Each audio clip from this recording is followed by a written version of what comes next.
J'organise un colloque international qui aura lieu du 29 novembre au 2 décembre sur le thème Ruser avec l'information, qui va traiter cette notion de désinformation de l'Antiquité à nos jours et avec une approche pluridisciplinaire. Donc le but c'était de réunir le plus de regards disciplinaires différents, des spécialistes de disciplines qui vont de la philosophie à l'histoire, aux sciences cognitives, aux neurosciences, aux sciences du langage, de la communication, autour de cette notion qui est omniprésente aujourd'hui, qui est même l'un des fléaux de nos sociétés du XXIe siècle, mais qui a des racines très anciennes.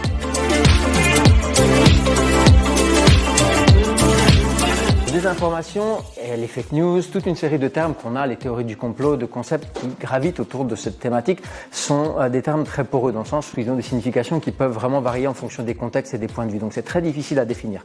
Nous, l'approche dans le domaine du colloque qu'on va mener la semaine prochaine, c'est de traiter la désinformation comme une forme de manipulation, donc de ruse. On parlera aussi de propagande, de rumeurs. Je parle du terme ruse parce que ce colloque s'inscrit dans deux programmes de recherche distincts. L'un est le programme RUSE que je dirige depuis maintenant plusieurs années à la MSHE et à l'ISTA. Et l'autre, c'est un projet qui s'intitule Comprendre et affronter la désinformation qui commence en septembre et qui a des volets pédagogiques et de sensibilisation du public basés sur les résultats obtenus lors de ce colloque.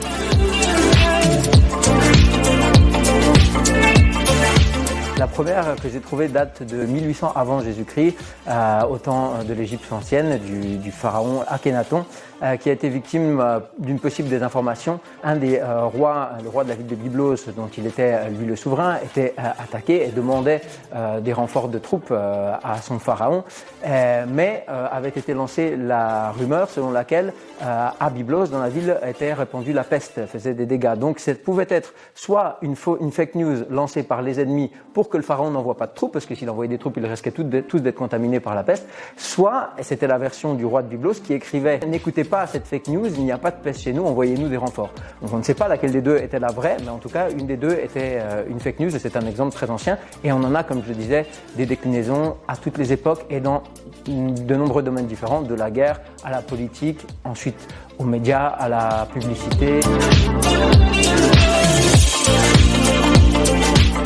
Appel à des spécialistes de technologie et de neurosciences vont parler justement de possibles évolutions dans le domaine de la désinformation. Et les deux axes qui vont être pris en compte notamment, ce sont ceux des deepfakes vocaux et des deepfakes visuels. C'est-à-dire qu'en gros, on a des études qui semblent démontrer que des voix artificielles ou artificiellement modifiées ou des visages artificiels ou artificiellement modifiés auraient un pouvoir de conviction plus fort que des visages naturels sur les gens. Donc ça pourrait devenir potentiellement des instruments de manipulation par la diffusion de fausses informations à travers ces fausses représentations humaines. Effectivement, on a tendance à associer le phénomène de la désinformation et toutes ces déclinaisons à la société de la communication de masse et à la société des technologies de l'information qui sont celles du XXIe siècle. Or, ce qui peut être intéressant de regarder, c'est d'analyser justement dans son évolution au travers le temps et des contextes différents, s'il existe des mécanismes de base qui se reproduisent, des techniques, des phénomènes qui sont communs à tous ces phénomènes de désinformation et qui pourraient aider éventuellement aussi à s'en prémunir aujourd'hui.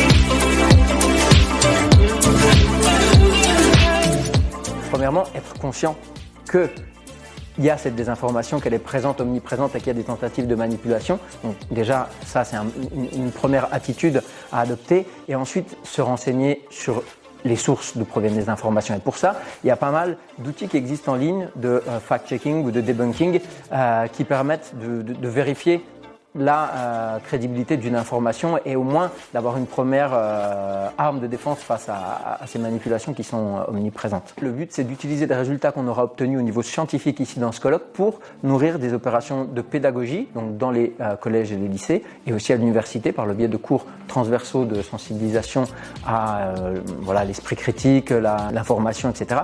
et aussi des opérations de sensibilisation pour le grand public.